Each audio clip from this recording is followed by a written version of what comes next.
Bom dia! Começa agora mais uma edição do Bom Dia Baixada. Hoje é quinta-feira, 2 de agosto, e vamos juntos até às 9 horas da manhã.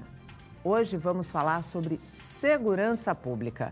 Para tratar do tema, o Bom Dia Baixada recebe o secretário executivo da Conferência Nacional das Guardas Civis Municipais, a CONGM, Anderson Bernardes. Anderson, muito obrigado pela tua participação. Seja muito bem-vindo. Obrigado a você, a TV Santa Cecília, pela oportunidade de estarmos aqui conversando sobre assunto tão importante para o nosso país e para a nossa região. Sem dúvida nenhuma. E também Rogério Barreto Alves, o Sargento Barreto, coordenador do programa Via Rápida 18. Sargento Barreto, seja muito bem-vindo ao nosso programa. Muito bom dia. Obrigado. Bom dia a você, Nathalie. Bom dia, Anderson. Bom dia a todos os nossos amigos que nos assistem aqui na TV Santa Cecília. E a partir de agora, você também pode participar do nosso programa, fazer a sua pergunta para os nossos convidados através do nosso WhatsApp, que é o 13988779496, pela nossa fanpage no Facebook, onde já vamos estar simultaneamente ao vivo. Estamos com um probleminha técnico, mas a nossa Alexia já está resolvendo. E também pelo nosso Instagram e pelo nosso Twitter. Eu estou aqui com meu celular na mão e estou esperando a tua participação. Eu queria começar esse bate-papo. Na semana passada, prefeitos de toda a nossa região elencaram, junto com saúde e infraestrutura, a questão da segurança pública como um dos maiores desafios para o próximo governador, que vai ser eleito a partir em outubro desse ano. Como é que vocês acreditam que a gente possa, e quando eu falo a gente, o próximo governador possa devolver esta sensação de segurança tão necessária e tão aclamada pela sociedade? Nathalie, inicialmente eu acredito que parar de focar no tema de insegurança pública apenas como uma questão de polícia é fundamental para o governador que esteja eleito. Segurança pública demanda ação multidisciplinar de prevenção primária, secundária, até a repressão, para que tenhamos aí diminuição nos índices criminais, pois hoje ninguém consegue se sentir tranquilo e seguro em nenhum local do nosso país. Ação multidisciplinar, esse é o caminho, sargento? Eu não tenho dúvida nenhuma disso. Eu tenho certeza absoluta que o grande caminho, a grande alternativa para nós, para todos nós, para que a gente possa resolver os problemas de segurança pública é investir na base. É você poder investir na educação, poder investir na formação dos jovens, poder dar aos jovens uma possibilidade de qualificação profissional, de inserção no mercado de trabalho, que é um dos grandes assuntos que o governo do Estado de São Paulo vem colocando em prática a partir de agora, para que a gente possa, com isso, ajudar e minimizar os problemas de segurança pública do nosso Estado. Pegando esse gancho, eu quero já perguntar para você, sargento, o que é o GEPOI?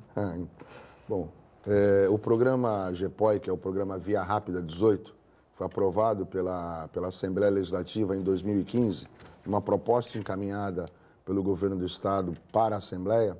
É um programa que consiste em você identificar jovens em situação vulnerável nos municípios que estejam com problemas de violência urbana e que também tenham, neste momento, o índice de desenvolvimento e os recursos financeiros através de uma média que é feita e aí você identifica o investimento per capita do município um pouco abaixo. Quando você junta esses dois pontos, você identifica o município e automaticamente você busca os jovens.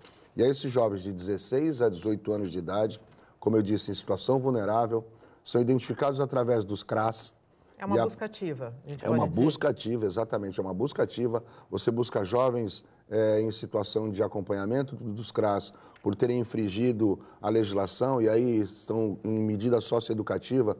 Esses jovens, mais jovens que não tiveram ainda nenhum tipo de participação em crime ou ato infracional, melhor dizendo, mas que estejam em situação vulnerável, com possibilidade de se envolver em algo que não seja bom para ele nem bom para a sociedade, são identificados, são selecionados e aí participam de um programa que é muito semelhante ao que teve na cidade de São Vicente. Isso, exatamente. Quando o Márcio França foi prefeito de São Vicente. Agora o governo do Estado de São Paulo implementa esse programa, identifica os jovens, qualifica os jovens através de um curso de formação cidadã que tem duração de 30 dias, 92 horas.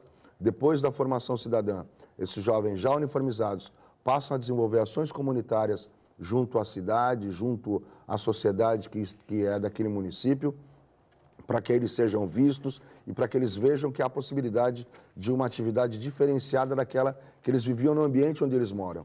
E aí, ao mesmo tempo, eles recebem um curso de qualificação profissional. Esse curso de qualificação profissional é identificado pelo município, não aquilo que o Estado entende que é importante como que se apresente. Como potencial do município. Exatamente. Para que ele possa ser absorvido. Exatamente. O potencial, a identificação daquilo que precisa ter como qualificação profissional é apresentado pelo município para o governo do Estado. E aí, dentro da característica de cada município, os jovens são qualificados para que eles possam, aí sim, ser inseridos no mercado de trabalho. Então, esse é o grande investimento que se entende que é possível fazer para que a gente ajude numa ação de prevenção, numa ação primária, você poder qualificar as pessoas, inserir no mercado de trabalho, dar a elas uma expectativa de uma vida melhor. E, sem dúvida nenhuma, trabalhos assim, trabalhos sociais que têm como um dos nortes um curso de formação de cidadania, um curso de formação cidadã. Eu acho que essa palavra, ela acabou perdendo a sua importância ao longo dos anos. O que é cidadania, o que o cidadão tem como dever e tem como direito também, certamente ajuda no trabalho da guarda, né, ao longo do país. Muito, Nathalie. As guardas municipais, as polícias militares, polícias civis sofrem quando todas as outras políticas públicas falharam. Quando falhou a educação, quando falhou a saúde na questão até do planejamento familiar, quando falhou a política de estado habitacional, quando falhou a política de assistência e desenvolvimento social, enfim. Quando tudo isso falhou, o telefone a ser discado é 153 ou 190. Sim. E a gente acaba sendo cobrado por conta desta fatura da falta de gestão de política pública neste país. Vocês acreditam que depois de tudo que a gente viveu nos últimos anos, tanto do ponto de vista político, quanto do ponto de vista econômico, até do ponto de vista de violência mesmo, a sociedade esteja começando a acordar sobre a necessidade de cobrar de quem se deve o investimento certo na área certa? Eu gostaria muito de ser otimista, Nathalie, mas eu ainda não vejo esse preparo. Eu vejo hoje, e tenho que ser duro, porque não estou aqui para fazer o politicamente correto, a sociedade, os cidadãos de direito, que muitas das vezes esquecem que também são cidadãos de deveres. Sim. Né? Cidadãos que cobram os seus direitos, mas não agem como cidadão à medida que não cumprem os seus próprios deveres. Visto que nós percebemos, e eu vejo ainda uma grande tendência de políticos com reiteradas situações, vamos dizer assim, indesejáveis com a justiça, que estarão aí, gastarão o que podem e o que não podem e serão reeleitos. Eu acredito que ainda teremos aí muito tempo para que a sociedade avance e, de fato, saiba cobrar o que é seu direito e cumprir, paralelamente, os seus deveres. Como é que atua a CONGEM? A Conferência Nacional das Guardas Municipais foi fundada já há alguns anos. Hoje nós temos como presidente o GCM de São Bernardo do Campo, Oséias Francisco, e nós atuamos basicamente na interlocução com as esferas estaduais e federais de poder. Gestões junto à Secretaria de Justiça e Cidadania do Estado de São Paulo, Polícia Federal, Supremo Tribunal Federal, Superior Tribunal de Justiça, no aperfeiçoamento das legislações que tendem a influenciar diretamente na atuação das guardas municipais. Nós tivemos papel preponderante na aprovação do Estatuto Nacional das Guardas Municipais, a Lei 13.022 de 2014, que trouxe aí uma determinação ainda mais expressa para que os municípios adequem as suas guardas. Muitos municípios não adequaram até hoje, na questão das suas ouvidorias, corregedorias, armamento, instituição de plano de carreira, qualificação profissional. Nós estamos aí nesta cobrança, bem como aquela disputa, aquele lobby contrário de algumas instituições ou algumas pessoas no tocante a se a guarda pode ou não pode, se a guarda é ou não é polícia, quando, na verdade, a legislação, ao nosso ver, já é clara e tem bandido para todo mundo. Né? Claro, não precisaria discutir se pode ou se não pode. Na verdade, a discussão não é nem pode se não pode, é a união de forças para o combate de um problema que é comum no país inteiro. Que é o que nós vamos falar daqui a pouco sobre o Sistema Único de Segurança, que são ações integradas. Né? A mulher que está sendo estuprada, a criança que está sendo assediada no caminho à sua escola, o pai de família que sai para trabalhar, ele não quer saber se a cor do uniforme será amarelo, fluorescente, laranja, cinza, azul marinho. Ele quer ter segurança. Sem dúvida. E o que cabe é a integração entre as instituições de segurança pública para um serviço bem prestado a toda a sociedade. Aí a gente cai num problema, né, sargento, que parece que permeia todas as nossas áreas, que é aquela questãozinha da visão metropolitana, nada mais importante do que isso. Quando a gente fala de segurança pública, embora seja a obrigação do Estado, né, e a gente deixa isso muito claro, é na porta da prefeitura que o morador vai bater quando se sente inseguro dentro da sua cidade. Por isso que é importante que haja essa integração e não uma disputa. Não resta dúvida, é verdade. Você está extremamente correta. Quando tem problema de segurança pública, para o prefeito, para os vereadores, para as pessoas ligadas à administração municipal, que a população corre. Ela vai ali e cobra do prefeito maior segurança. Ela cobra do vereador que a rua dele está mal iluminada. Exatamente. Ela cobra do vereador que na rua dele está passando, tem um grupo de pessoas usando droga ou passando drogas. Né? E aí ela não entende que, a princípio, em tese, né, ela teria que fazer o contato com quem é responsável por essa área. O povo não quer saber, de verdade, como bem falou o Anderson, qual a cor da farda que vai atendê-lo. Qual o modelo do carro, Qual o modelo do carro, qual o tipo de uniforme, quem paga o cidadão lá, o policial que está em serviço, se é o policial municipal ou se é o policial estadual. E aí eu defendo essa questão de nós termos tudo isso muito definido, de forma muito clara, porque a população já cansou dessa discussão. Se é a Polícia Militar, se é a Guarda Civil, se a Guarda Civil pode, se não pode, se deve andar armado, se pode andar armado. Veja, isso tem que ficar extremamente claro para todos. Os problemas já extrapolaram, já passaram. Esse diálogo, né? Como o Anderson disse, na verdade, infelizmente, nós temos problemas para ser resolvidos por todos. Se nós não unirmos as nossas forças nesses momentos importantes da sociedade... Os bandidos vão continuar ganhando a guerra. Exatamente, vão continuar vencendo a guerra. A gente tem uma pergunta no ponto. Pode pôr na tela, por favor. Andréa Brito, de Santos. Existe algum programa ou projeto que integre mais efetivamente as GCMs ao Sistema de Segurança Pública Estadual?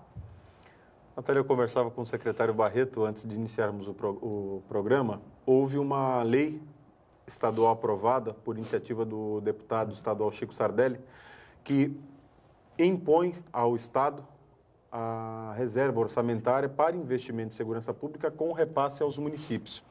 Aqui na região nós temos a cidade de Bertioga, com um esforço do comandante Marcelo, que articulou junto ao prefeito Caio Mateus, estão aí em breve recebendo este recurso estadual.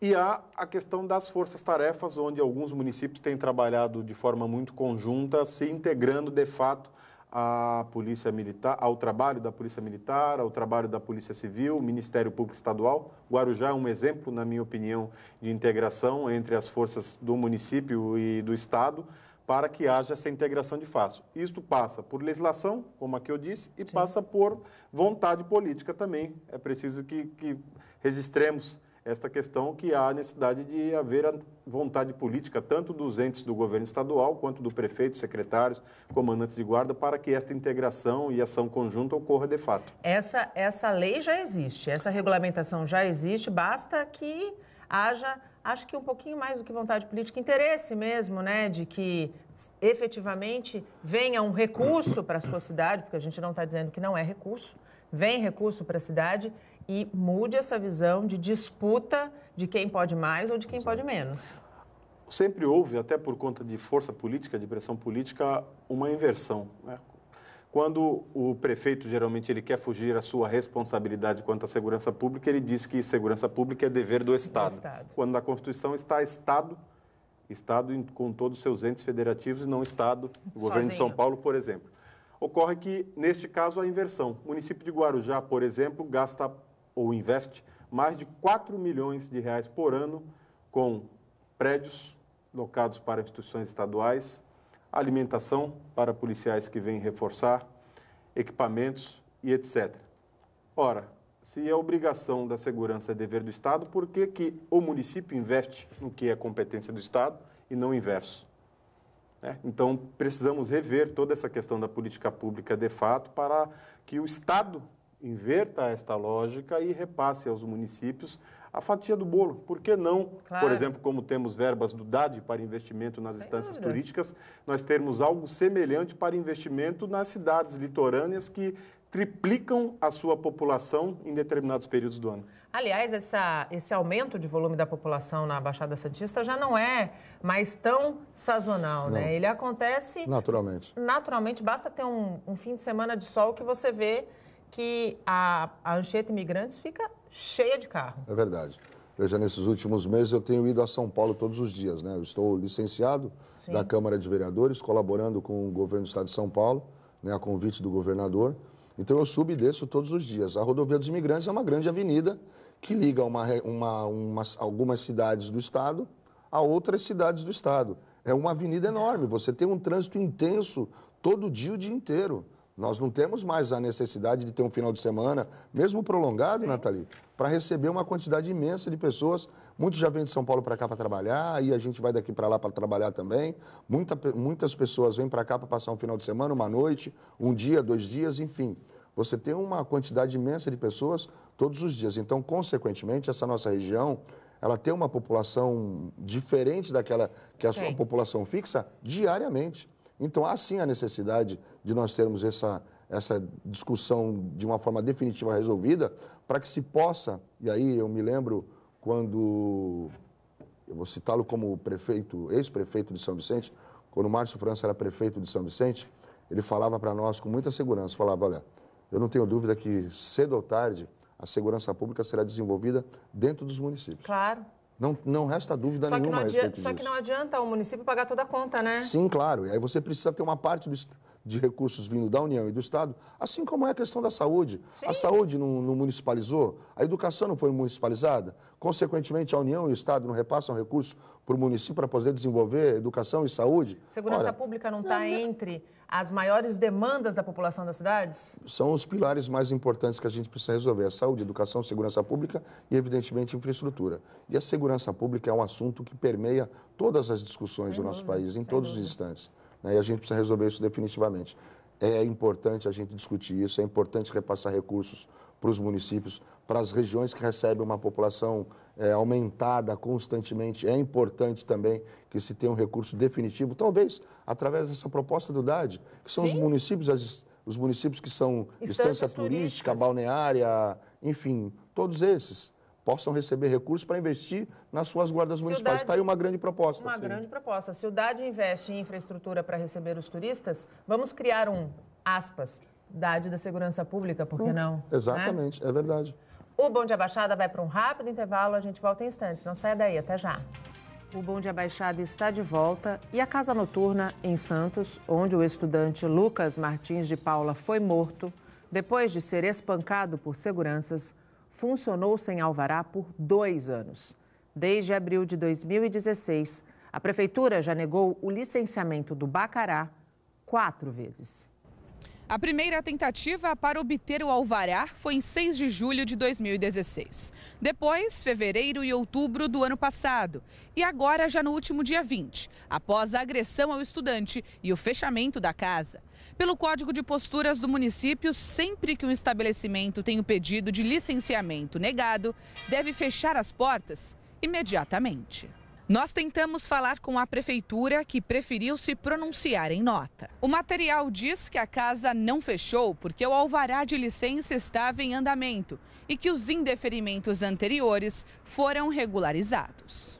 O Bacará teve as atividades paralisadas porque no dia seguinte à agressão, fiscais da prefeitura vistoriaram a casa noturna e encontraram irregularidades. Entre elas, o fato do local ter entrada pela Avenida Epitácio Pessoa e saída pela Rua Oswaldo Cochrane. Lucas Martins de Paula, de 21 anos, foi agredido por seguranças dentro do Bacará no dia 7 de julho. O motivo?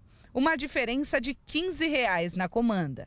Uma bebida já comprovada que ele não consumiu. O jovem ficou internado por 22 dias na Santa Casa de Santos, antes de morrer no último domingo. O segurança Tiago Osarias Souza, apontado como o autor do espancamento que causou politraumatismo craniano no universitário, teve prisão preventiva decretada pela Justiça e está foragido. ele foi tão homem, né, entre aspas, na hora de bater, na hora de espancar e na hora de deixar em coma por mais de 20 dias um adolescente, um jovem que tinha uma vida inteira pela frente, que acabou morrendo. Ele foi covarde. Que agora, então, ele seja homem o suficiente para se apresentar à polícia e pagar pelo crime covarde que ele cometeu. Outros 2 seguranças, Sami Barreto Calender e o chefe do setor Anderson Luiz Pereira Brito, além do dono do Bacará, também foram indiciados. E voltamos com os nossos convidados. Participam do Bom Dia Baixada o secretário executivo da Conferência Nacional das Guardas Civis Municipais, Anderson Bernardes, e Rogério Barreto Alves, o sargento Barreto, coordenador do programa Via Rápida 18.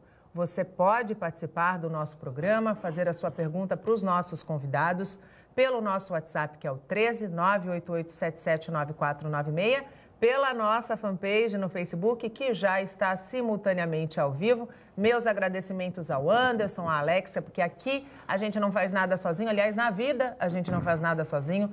Tudo que é bem feito é feito por muitas mãos. Então você já pode participar. Eu estou aqui com o meu celular. Sua pergunta, seu comentário, a gente vai ler ao vivo para que a gente possa fazer uma interação ainda mais próxima entre o que a gente está debatendo aqui e o teu anseio que está em casa ou que está saindo de casa, enfim, que está com o teu smartphone em mãos. Eu queria começar esse nosso segundo bloco perguntando, você disse, sargento, qual foi o critério para que as cidades recebessem o Via Rápida 18.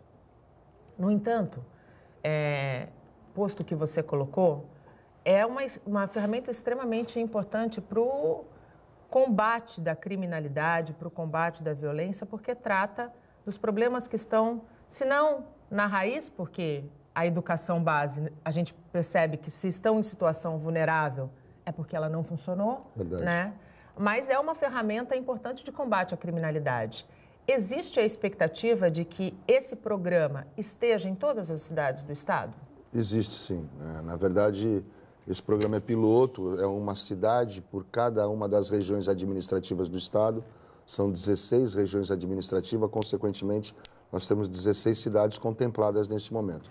Cada uma dessas cidades vai servir como um programa, como eu disse, piloto, para que se possa, evidentemente, corrigir alguma falha que aconteça ao longo do programa, melhorar aquilo que precisa ser melhorado, identificar melhor a questão de qualificação profissional, caso isso não surta o resultado que a gente espera e acredita que aconteça, enfim, para que a gente possa corrigir o rumo do programa, para que no próximo ano, em 2019, aí sim, o programa seja implantado de uma forma mais efetiva em praticamente todos os municípios do estado de São Paulo, ou pelo menos os municípios que a gente tem índices de violência, de vulnerabilidade social e de recursos do próprio município para investimento nessas áreas, que não consiga fazê-lo, e aí sim o estado vai e aporta recursos e aí convenia com esses municípios para que se possa efetivamente ter o programa ampliado em todo o estado de São Paulo. Essa é a expectativa que se tem para 2019. Aqui na nossa região, São Vicente é a cidade São que Vicente, está exato. servindo como projeto piloto do Via Rápida 18. No Vale do Ribeira é Juquiá. Juquiá. Nós temos Potim, na região do Vale do Paraíba, nós temos Carapicuíba, na Grande São Paulo, nós temos na região de Presidente Prudente a cidade de Presidente Epitácio, todas as regiões eu não vou lembrar, mas nós temos mais algumas cidades, por exemplo, como a cidade de Itararé, a cidade de Itapetininga, a cidade de Guariba, a cidade de Batatais, a cidade de Bitinga, a cidade de Lins, a cidade de Montemor, na região de Campinas. Enfim, nós temos 16 municípios contemplados, já com convênios assinados, alguns deles em processo de licitação para a contratação da executora que vai cuidar do programa, todos eles praticamente com processo de inscrição aberto, para que os jovens possam fazer a inscrição e participar do programa e também acompanhando através dos CRAS a identificação daqueles que precisam fazer parte do programa. Aqui na região são quantas vagas? Aqui para São Vicente são 895 vagas, em Juquiá são 100 vagas. Quer dizer, quase 1.000 vagas, se a gente for pegar Baixada Santista e Vale do Ribeira. Exato, são 1.000 vagas, exatamente. Anderson, você é guarda municipal no Guarujá, além de, acredito até que guarda municipal e depois secretário da CONGEI. Secretário da CONGEI. No Guarujá, na tua avaliação, qual que é o principal desafio da guarda? Eu acredito que não só no Guarujá, Nathalie, como em todas as cidades desse país, o principal desafio, eu vou começar pelo principal desafio dos guardas. Fazer com que os gestores, legisladores e até mesmo a população entenda qual que é o real papel das guardas. Eu recentemente vi a entrevista de um prefeito da região, até por questão ética não vou citar o nome, onde o prefeito falava abertamente que a guarda não tem poder de polícia e etc. Quando um gestor deixa de estudar ou deixa de escutar o seu secretário ou o seu comandante de guarda e não sabe o quão benéfico seria a própria população dele, ele entender o poder de polícia administrativo da guarda, que é poder de polícia e não é poder da polícia, está incutido no Código Tributário Nacional e não no Código Penal ou Processual Penal, já começa o grande desafio, porque ficamos com aquela fala de que as guardas municipais devem tomar conta de patrimônio público. Ah, já foi esse o tempo que isso acontecia, viu? Que o carrinho da guarda fazia apenas a preservação do patrimônio público. Nunca houve o termo patrimônio público na Constituição Federal. A Constituição Federal trouxe antes da 13022 o termo proteção dos bens, que podem ser de uso comum, dominiais e etc. Serviços e instalações, ou seja, bens de uso comum. Praças, toda a orla, esse lindo e maravilhoso jardim da Praia de Santos e várias outras áreas. Serviços, vai desde o serviço, a proteção do serviço de um professor, um diretor de escola que ao se dirigir ao seu local de trabalho tem toda a tutela daqueles alunos onde no portão a 30 metros tem o tráfico de drogas, até a proteção ao serviço do fiscal municipal que tem que coibir o comércio irregular que está lá em determinado ponto da cidade, fomentando o tráfico de droga e o pistão, por exemplo. Então, por que essa visão bem restrita de patrimônio público? Eu acredito que o principal desafio dos guardas é este, é fazer com que os gestores entendam devidamente a legislação.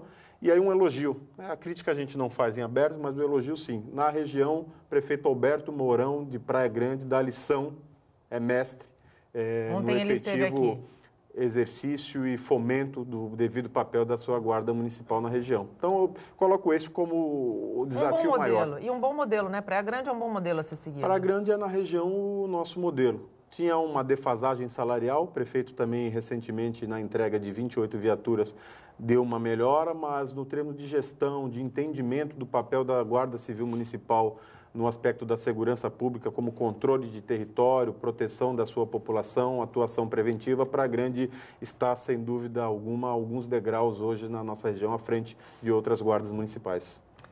Sargento Barreto, em São Vicente, o senhor foi o criador da Guarda Municipal na cidade. De lá para cá, o que evoluiu e o que ainda precisa melhorar, na sua opinião?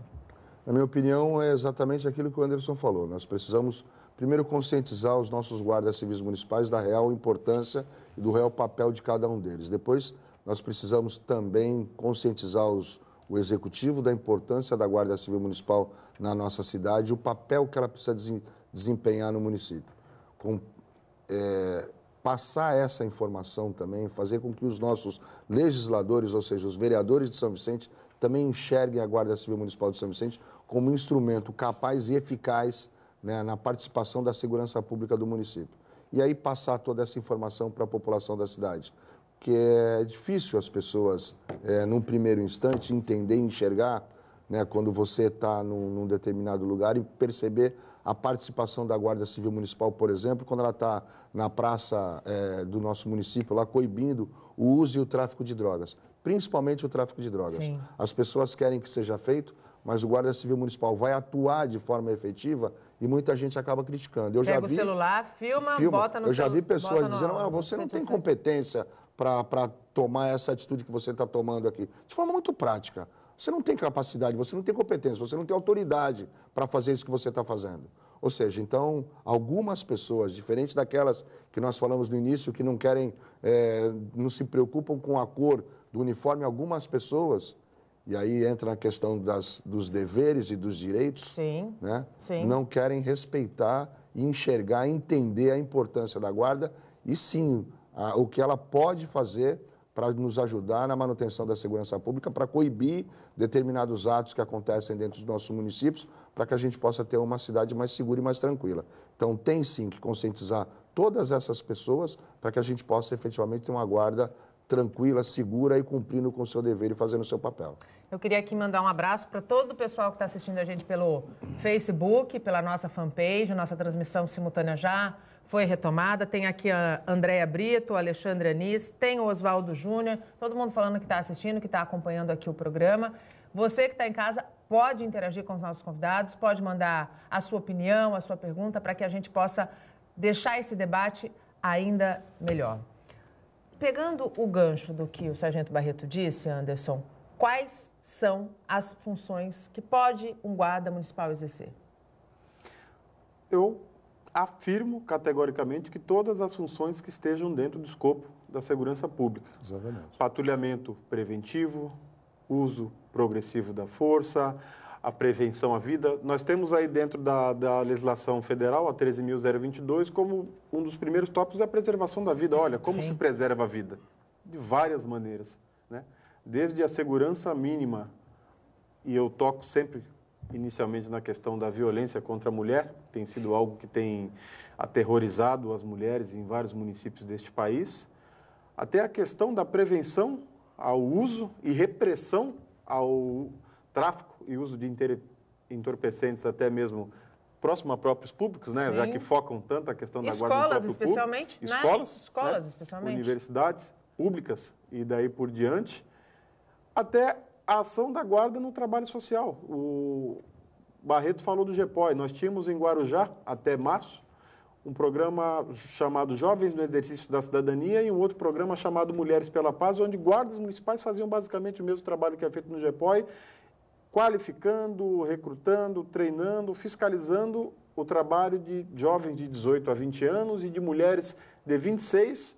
E eu falo porque fui coordenador dos programas, a jovenzinha com 65 anos de idade, prestando serviço ao nosso município. Isso é prevenção.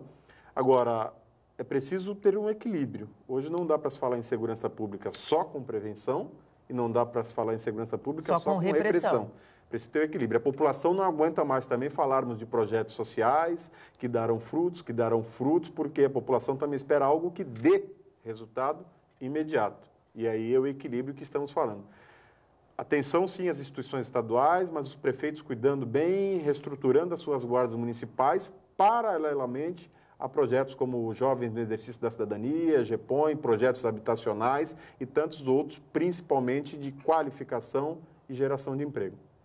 Porque junto com a educação a gente tem que dar oportunidade, né? É verdade, porque não adianta você ter um investimento maciço em educação, que eu defendo que seja desde a base, se quando chega na idade produtiva da pessoa, do cidadão, ele não tem oportunidade, né? É verdade. Eu vou fugir um pouquinho da sua pergunta para dar um depoimento. Eu me formei soldado na Polícia Militar e fui trabalhar no 1º Batalhão de Choque, que é o Batalhão Tobias de Aguiar, onde aprendi muito. Tive muita oportunidade de conhecer muita gente e participei de muitas ações. E aí vim para cá, para a Baixada Santista, no início da década de 90, eu já estou um pouco idoso, meio velhinho, e aí eu sempre trabalhei com viatura de tático móvel, sempre comandei equipes de tático móvel. E aí, de coração, eu comentava com o pessoal que trabalhava comigo, fala, gente, a gente está patrulhando aqui nessa região, e aí, muito naquela época se patrulhava dentro das comunidades, que a gente chama de favelas. Sim. Né? E São Vicente, infelizmente, ao longo dos anos, tem uma área muito grande de comunidade, de favelas. Então, eu percebia e comentava com os meus comandados, os meus amigos policiais, que nós fazíamos um anteparo ali. Né? Quando o Estado não dá habitação, quando o Estado não dá saúde, quando o Estado não gera oportunidade de trabalho para as pessoas, não dá educação. O tráfico dá, a criminalidade dá. O Estado coloca ali a polícia, para que aquela população que está naquela região mais difícil, onde ela não tem acesso a todas essas outras ações que o Estado teria lá atrás a obrigação de fornecer, ela coloca a polícia para fazer o anteparo, para não permitir que esse povo que está aqui, nessa comunidade, nessa favela, passe para o lado de cá. E para esse povo que está do lado de cá, numa habitação adequada, morando em condições, com uma situação financeira diferente, não enxergue e não passe para cá. Não venha para cá se envolver com essa população. Então, nós tínhamos, naquela época, na década de 90, problemas seríssimos com relação a isso. Um muro, inclusive, construído, né? Que não deve ser tratado dessa maneira. Exatamente. É importante que nós tenhamos as nossas guardas civis municipais preparadas, aparelhadas, equipadas, instruídas, e que os prefeitos também enxerguem que é importante que nós tenhamos isso, mas que o Estado, e aí o Estado de uma forma geral, seja a União, o Estado e os municípios, enxerguem a importância de você investir na base.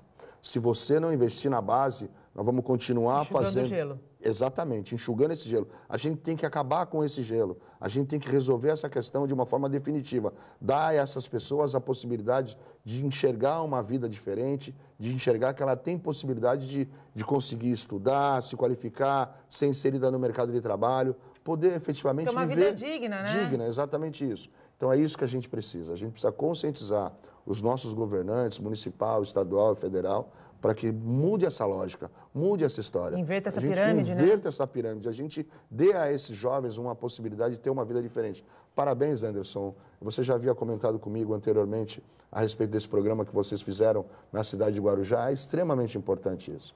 Essa é a solução para os nossos grandes problemas na área de segurança pública. É claro que a gente precisa ter guarda, polícia, equipada, preparada, treinada, bem aparelhada e bem paga. Sim. Para que na hora de folga esse nosso homem também não tenha que desenvolver uma outra atividade para complementar a sua renda. Possa desfrutar dos seus momentos de folga com a sua família, porque isso também é cidadania, isso também é vida digna. E que aí no horário que ele voltar para o trabalho ele não esteja estressado. Porque uma pessoa que trabalha, a hora de folga ele trabalha, e aí ele volta para o trabalho aqui novamente, aqui na folga dele ele trabalha de novo. Consequentemente, ele não teve a folga para poder descansar, para poder desligar um pouquinho daquela atividade. Então ele fica com um nível de estresse muito elevado. E aí, infelizmente, nós temos problemas com relação a isso. Você vai cobrar por que ele tomou essa atitude? Vê há quanto tempo, quantos dias direto esse cidadão vem trabalhando, desenvolvendo aquela atividade extremamente perigosa, que ele precisa tomar uma decisão de 1, 2 segundos entre puxar a arma e atirar ou não atirar. É diferente de quem depois vai analisar o processo com meses e meses de olhar, ver um laudo, ver uma informação e tal. Ele tem ali 1 ou 2 segundos para decidir entre puxar ou não puxar, atirar ou não atirar. É arma, é uma arma de verdade, não é?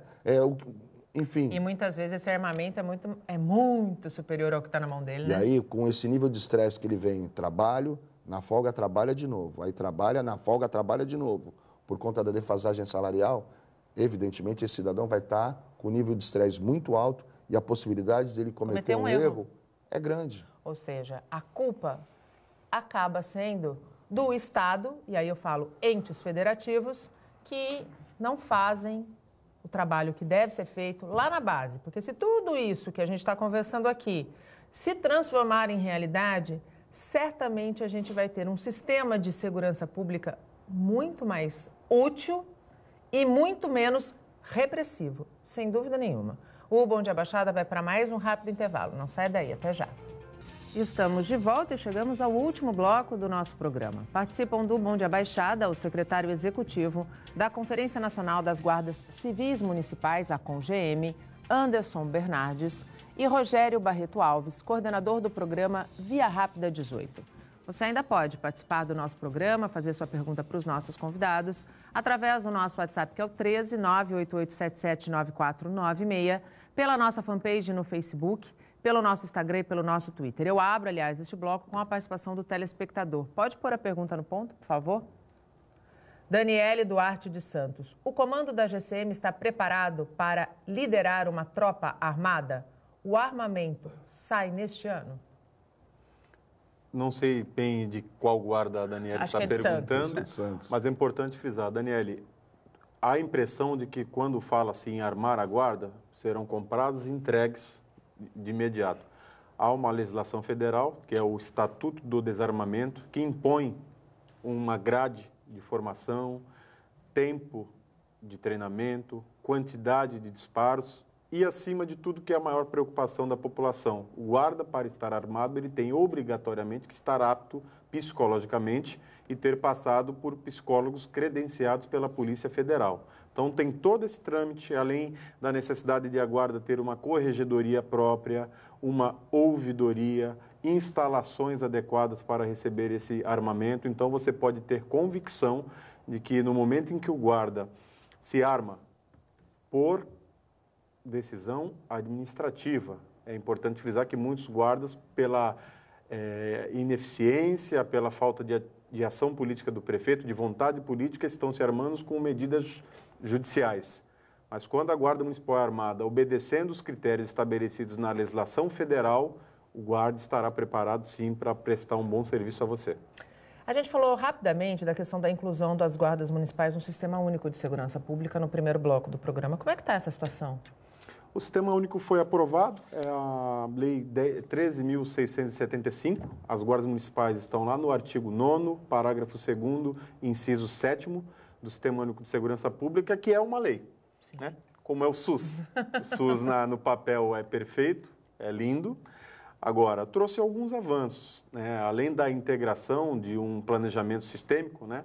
Que determina, esperamos que isso aconteça daqui a 5, 10 anos, não vou ser otimista para acreditar que vai acontecer a partir do ano que vem, mas determina ações e planejamentos integrados entre todas as instituições que compõem o Sistema Único de Segurança Pública, determina a criação de conselhos de segurança pública com participação de todas as instituições, além de defensorias públicas, OAB, determina um sistema de valorização e qualificação dos profissionais através do EAD. Então, no papel, o Sistema Único de Segurança Pública é lindo, foi aprovada por este governo, mas eu espero que seja uma política de Estado, né, que se perpetue, se implante, não uma política deste governo, onde o próximo presidente engavete aquilo e isso não seja implantado de fato. Porque, na verdade, hoje os estados não se comunicam, os entes como Receita Federal, CADIM, com os Ministérios da Segurança Pública e da Justiça não se comunicam, e tudo isso é importante no cruzamento de dados para chegar até a criminosos, sejam eles pé de chinelo, como se falam, sejam eles criminosos do colarinho branco, né? Então, espero que saia do papel, mas esta lei é um avanço, é um marco no sistema de segurança pública do país. Como é que vocês avaliam a criação de cidades inteligentes para o combate à segurança, para o combate à violência? É extremamente importante. Quando o Anderson fala a respeito de nós integrarmos, né, e aí a participação da Guarda Civil Municipal, como você disse, dentro de todo esse sistema de segurança pública, é um avanço, e aí a gente vem para as cidades inteligentes, que são informações que a gente precisa ter para poder desenvolver ações de segurança pública de forma mais rápida e mais objetiva. Você pode implementar ações nos municípios que deem resultados de forma positiva. Mas quando o Anderson fica preocupado com relação a essa questão da legislação, nós temos que entender que nós temos um país onde as coisas, infelizmente, né, entender não, e não é entender nem aceitar, mas saber que algumas coisas funcionam um pouco lentamente, mas elas funcionam. Existe uma tendência nacional dessa transformação toda na questão da segurança. E aí todos os investimentos, todas essas ações, toda a legislação que está aprovada, que está sendo colocada em prática, ela vai efetivamente acontecer. Não resta dúvida. É claro que seria bom se fosse da noite para o dia, né? Você tem uma expectativa de que seja de uma forma mais rápida, porque a gente quer mesmo. Quem luta para que isso aconteça quer que seja feito de forma rápida. A população espera. O povo quer isso, claro. De forma rápida, de forma ávida, para que efetivamente comece a funcionar. E vai funcionar, eu tenho absoluta certeza disso, porque essa é uma tendência nacional. Não resta dúvida nenhuma a respeito disso. A gente tem um pouco mais de 2 minutos, mas eu quero encerrar o programa com a participação do telespectador, que hoje está ativo, prestando bastante atenção no nosso debate. É o Fabiano Caldeira, de Cubatão. Qual a programação do Via Rápida para a Baixada? Eu primeiro mandar um abraço ao Fabiano Caldeira, secretário de Comunicação da Prefeitura de Cubatão. Um abraço, Fabiano. De verdade, a programação do Via Rápida na Baixada Santista hoje se restringe a uma das cidades, né, como eu falei anteriormente, que é a cidade de São Vicente, com 895 jovens. A cidade de São Vicente assinou o convênio com o Governo do Estado, e aí, a partir de então, ela contrata uma executora para desenvolver o programa. A partir do momento que a Prefeitura inicia o programa, apresente os relatórios daquilo que foi sendo feito dentro do município, o Estado vai liberando, mês a mês, os recursos para que sejam pagas as ações. Nós temos que lembrar uma questão que é extremamente importante de todo esse programa Via Rápida. Além dos investimentos feitos na qualificação dos jovens, na uniformização dos jovens, na preparação deles, todos os jovens participantes do programa Via Rápida 18 GPOI receberão uma bolsa auxílio de R$ 500 por mês. E o que vai auxiliar muitas vezes muito a família. Dentro de casa. Isso, a ideia é que eles levem esse recurso, esses R$500 mensais, que eles levem para dentro de casa para ajudar os seus pais, evidentemente para poder comprar alguma coisa para ele e para que ele entenda que trabalhando você pode conquistar as suas coisas. Exatamente. Anderson, nosso tempo infelizmente acabou. Gostaria muito de te agradecer a participação, as informações tão importantes e tão necessárias para quem está do outro lado, seja da tela ou do smartphone, e pela tua disponibilidade. Muito obrigada. Obrigado, Nathalie. Parabenizar rapidamente alguns prefeitos que têm cuidado bem das suas guardas. Prefeito Caio Mateus, com o comandante Marcelo Bertioga. Prefeito Marco Aurélio de Itanhaém, com o comandante Antônio Carlos e o corregedor Moisés. Prefeito Mourão, com o coronel Biasotto, comandante Edivaldo. Prefeito Walter Suman, com o coronel Luiz Cláudio Venâncio. E aí a minha guarda, posso falar com alegria. Parece-me que ontem teve um pregão, né, o certame do pregão, já tudo certo. Em breve aí com o armamento, e todos os prefeitos se qualifiquem junto aos seus secretários, aos seus comandantes de guarda, entendam a legislação federal e invistam de fato na sua guarda, de fato, não apenas para inglês ver, não apenas com discurso político. Uma guarda municipal treinada e bem qualificada pode lhe fazer muito bem e, acima de tudo, fazer muito bem a população de cada cidade da Baixada Santista. Sem dúvida nenhuma. Sargento Barreto, muito obrigado pela tua participação. Sei que você sai daqui, sobe a serra. Direto para São Paulo. Continua aí nesse trabalho da implantação do programa e de outros programas que estejam voltados à nossa segurança pública, né, em todo o estado de São Paulo. Parabéns pelo teu trabalho e volte logo para a Câmara, tem feito falta. Voltaremos. Quero agradecer imensamente, Nathalie, mais uma vez o convite, agradecer ao Rogério, meu amigo, agradecer ao Anderson a presença. E não posso deixar de lembrar da Guarda Civil Municipal de São Vicente, porque o guarda que eu tenho um carinho muito grande, dar um abraço para o comandante Marcelo, mandar um abraço ao prefeito Pedro Gouveia, recebam com muito carinho, né, o pedido do Anderson para que se atente às questões da guarda, que se invista. A gente sabe das dificuldades de São Vicente e das outras cidades, mas a gente sabe que o prefeito Pedro Gouveia tem um carinho muito grande pela guarda e o Marcelo, o atual comandante, e todos os companheiros da Guarda Municipal fazem um trabalho extraordinário. A Guarda Civil Municipal de São Vicente tem um canil muito bom, com uma qualidade imensa, que presta excelentes serviços para a população da nossa cidade. Parabéns a todos.